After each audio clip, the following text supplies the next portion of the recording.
درس في قصة سيدنا موسى عليه السلام وما فيها من العبر سورة الزخرف تفسير ابن كثير. الحمد لله رب العالمين والصلاة والسلام على أشرف الأنبياء وسيد المرسلين سيدنا محمد وعلى آله وأصحابه أجمعين. اللهم صل على سيدنا محمد وعلى آل سيدنا محمد كما صليت على إبراهيم وعلى آل إبراهيم في العالمين إنك حميد مجيد. أعوذ بالله من الشيطان الرجيم. بسم الله الرحمن الرحيم. وَلَقَدْ أَرْسَلْنَا مُوسَى بِآيَاتِنَا إِلَى فِرْعَوْنَ وَمَلَئِهِ فَقَالَ إِنِّي رَسُولُ رَبِّ الْعَالَمِينَ. فَلَمَّا جَاءَهُمْ بِآيَاتِنَا إِذَا هُمْ مِنْهَا يَضْحَكُونَ.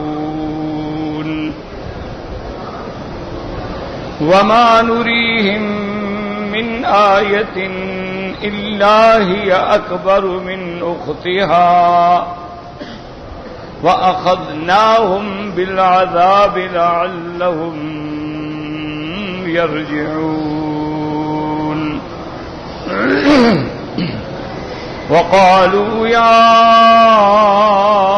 أَيُّهَا السَّاحِرُ ادْعُ لَنَا رَبَّكَ بِمَا عَهِدَ عِندَكَ إِنَّنَا لَمُهْتَدُونَ. فَلَمَّا كَشَفْنَا عَنْهُمُ الْعَذَابَ إِذَا هُمْ يَنكُثُونَ. اللہ تبارک و تعالی نے سورۃ الزخرف کی ابتدا جو ہے عظمت قرآن اور اثبات رسالت سے حامیم والکتاب المبین. اللہ تبارک و تعالی نے قسم کھائی اس کتاب کی جو بالکل واضح ہے، کھلی ہے. اِنَّا جَعَلْنَاهُ قُرْآنًا عَرَبِيًّا لَعَلَّكُمْ تَعْقِلُونَ. ہم نے بنایا قرآن پاک کو عربی لغت میں تاکہ تم سمجھ سکو. وَإِنَّهُ فِي أُمِّ الْكِتَابِ لَدَيْنَا لَعَلِيٌّ حَكِيمٌ. اور قرآن پاک جو ہے ہمارے ہاں اپنے شرف کے اعتبار سے، عظمت کے اعتبار سے ام الکتاب میں محفوظ ہے، جو بڑی بلندی والا، عظمت والا اور محکم کتاب ہے. أَفَنَضْرِبُ عَنْكُمُ الذِّكْرَ صَفْحًا أَن كُنتُمْ قَوْمًا مُسْرِفِينَ. کیا ہم پھیر دیں اللہ کے قرآن کو، دعوت بند کر دیں اس لیے کہ تم زیادتی کرنے والے ہو. وَكَمْ أَرْسَلْنَا مِن نَّبِيٍّ فِي الْأَوَّلِينَ. ان آیات میں میرے آقا رحمت دو عالم کے لیے تسلی ہے کہ میرے محبوب آپ سے پہلے ہم نے اولین میں کتنے نبی بھیجے. وَمَا يَأْتِيهِم مِّن نَّبِيٍّ إِلَّا كَانُوا بِهِ يَسْتَهْزِئُونَ. اور نہیں آیا ان کے پاس کوئی نبی لگن تھے سب استہزاء کرنے والے، ٹھٹھا کرنے والے، انکار کرنے والے. تو یہ نئی بات نہیں ہے کہ آپ کی قوم انکار کر رہی ہے، پہلے بھی ہو. فَأَهْلَكْنَا أَشَدَّ مِنْهُمْ بَطْشًا وَمَضَىٰ مَثَلُ الْأَوَّلِينَ. پھر ہم نے ان میں جو سب سے زیادہ طاقت والے تھے ان کو ہلاک کر ڈالا اور عبرت بنا دی. وَلَئِن سَأَلْتَهُم مَّنْ خَلَقَ السَّمَاوَاتِ وَالْأَرْضَ. اب توحید کا اس بات، اگر آپ ان سے پوچھیں کہ آسمانوں اور زمینوں کو کس نے پیدا کیا، لَيَقُولُنَّ خَلَقَهُنَّ الْعَزِيزُ الْعَلِيمُ. یہ اعتراف کرتے ہیں کہ ان کو پیدا کیا اسی نے جو غالب ہے، جو علم والا ہے. الَّذِي جَعَلَ لَكُمُ الْأَرْضَ مَهْدًا. وہ ذات جس نے بنایا تمہارے لیے زمین کو آرام کرنے کی جگہ. وَجَعَلَ لَكُمْ فِيهَا سُبُلًا لَعَلَّكُمْ تَهْتَدُونَ. اور پھر زمین میں بنائے راستے تاکہ تم ہدایت پا سکو. اگر سارے پہاڑ ہوں، بند ہو، راستہ ہی نہ ہو. والذی نزل من السماء ماء بقدر، وہ ذات جو اتارتی ہے آسمانوں سے پانی ایک اندازے کے مطابق، زیادہ ہو تو تم غرق جاؤ گے، غرق ہو جاؤ گے، اور تھوڑا ہو تو تمہیں فائدہ نہیں ہوگا۔ فَأَنشَرْنَا بِهِ بَلْدَةً مَيْتًا، پانی اتارنے کے بعد پھر ہم مردہ زمینوں کو زندہ کر کے ان سے کھیتیوں کو اگاتے ہیں۔ كَذَلِكَ تُخْرَجُونَ، اور اسی طرح تمہیں بھی ہم قبروں سے اٹھائیں گے، نکالیں گے۔ وَالَّذِي خَلَقَ الْأَزْوَاجَ كُلَّهَا، اور اللہ تبارک و تعالی نے ہر قسم کی، ہر نوع کی تمہارے لیے سواریاں بنائیں۔ وَجَعَلَ لَكُم مِّنَ الْفُلْكِ وَالْأَنْعَامِ، اور بنایا تمہارے لیے کشتی اور جانور جن پہ تم سوار ہوتے ہو۔ لِتَسْتَوُوا عَلَىٰ ظُهُورِهِ، کہ جب ان کے سواری کر لو بیٹھ جاؤ۔ ثُمَّ تَذْكُرُوا نِعْمَةَ رَبِّكُمْ، پھر یاد کرو اللہ کی نعمت کہ اللہ نے کیسے مسخر کر دیا، دریاؤں کو مسخر کر دیا، ہواؤں کو مسخر کر دیا، کشتیوں کو مسخر کر دیا۔ بڑے بڑے جانور دیکھیں، ہاتھی ہیں، آپ اونٹ ہیں، گھوڑے ہیں، بچے پہ سواری کر رہے ہیں، اللہ نے تمہارے لیے مسخر کر دیا۔ تم اللہ کی نعمتوں کو یاد کرو۔ اذا استویتم علیہ، جب بیٹھ جاؤ تو پھر کہو سبحان الذی سخر لنا ھذا، پاک ہے اس کی ذات جس نے ان کو ہمارے تابع کیا۔ وما كنا له مقرنین، نہیں تھے ہم ان کو اطاعت گزار بنانے والے۔ وَإِنَّا إِلَىٰ رَبِّنَا لَمُنقَلِبُونَ، ہم سب نے پھر اللہ کی طرف لوٹ جانا ہے۔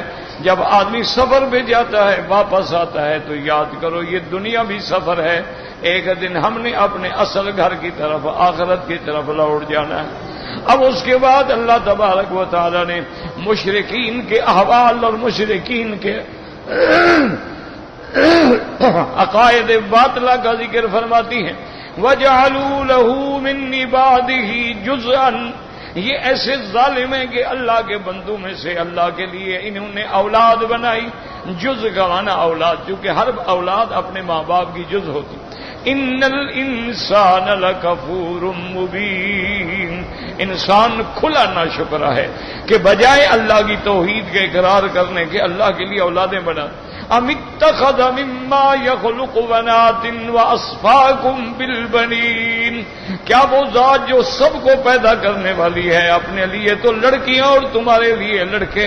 وَإِذَا بُشِّرَ أَحَدُهُم بِمَا ضَرَبَ لِلرَّحْمَٰنِ مَثَلًا، اگر ان کو خبر دی جائے جو یہ رحمان کے لیے بناتے ہیں، ظل وجهه مسودا وهو كظيم، اس کا چہرہ سیاہ ہو جاتا ہے اور یہ غم کو ضبط کر کے بیٹھتا ہے۔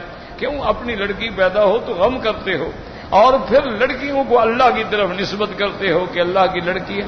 ویسے یاد رکھو اللہ لڑکی دے یا لڑکا دے اللہ کی نعمت ہے، اور لڑکی پیدا ہونے پر یعنی مایوسی کا اظہار کرنا جو ہے یہ کافروں کی علامت ہے۔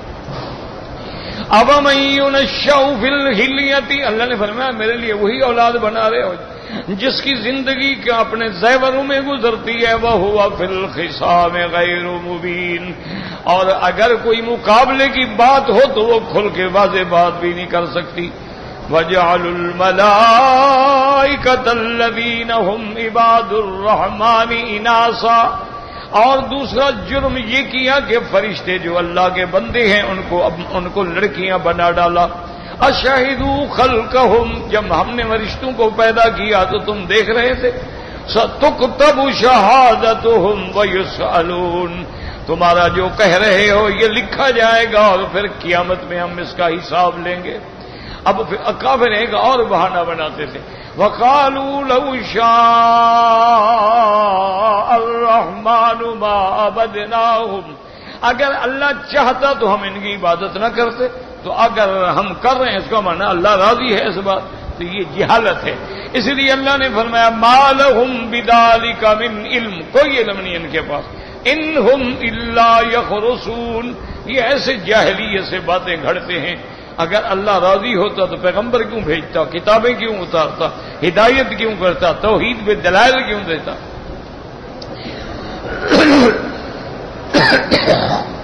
اللہ نے فرمایا کہ اگر تم کہتے ہو کہ اللہ راضی ہے ام آتیناہم کتابا من قبلہ فہم بہ مستمسکون، کیا ہم نے تم کو کوئی کتاب دی ہے؟ اگر ہے اسی کو تم اس پر چل رہے ہو. بل قالوا انا وجدنا آباءنا علی امۃ، بلکہ یہ کہتے ہیں کہ ہم نے اپنے باپ دادے کو ایک دین پہ پایا ہے. وَإِنَّا عَلَىٰ آثَارِهِم مُهْتَدُونَ،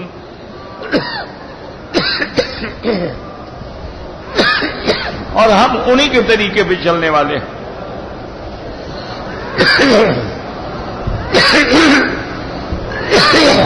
لا حول وَكَذَلِكَ مَا أَرْسَلْنَا مِن قَبْلِكَ فِي قَرْيَةٍ مِّن نَّذِيرٍ إِلَّا قَالَ مُتْرَفُوهَا إِنَّا وَجَدْنَا آبَاءَنَا عَلَىٰ أُمَّةٍ وَإِنَّا عَلَىٰ آثَارِهِم مُقْتَدُونَ. اللہ نے فرمایا میرے محبوب آپ سے پہلے جب بھی ہم نے کسی پیغمبر کو بھیجا، ڈرانے والے کو بھیجا، تو وہاں کے جو بڑے لوگ تھے انہوں نے کہا ہم آپ کی بات نہیں مانتے، ہم باپ دادے کے طریقے پہ چلیں گے. قال اولو جئتکم اہدی مما وجدتم علیہ آباءکم، انہوں نے فرمایا کہ اگر ہم تمہیں سیدھا راستہ دکھائیں جو تم باپ دادے کی اندھی تقلید کر رہے ہو. قالوا انا بما ارسلتم به کافرون، انہوں نے کہا آپ جو لے کے آئے ہیں ہم اس کو نہیں مانتے، ہم اللہ کی کتاب نہیں مانتے. اللہ فرماتی فانتقمنا منہم، پھر ان امتوں سے ہم نے انتقام لیا یعنی عذاب دیا. فانظر کیف کان عاقبۃ المکذبین، آپ دیکھیں گے پھر کیا حال ہوا ان کا جنہوں نے میرے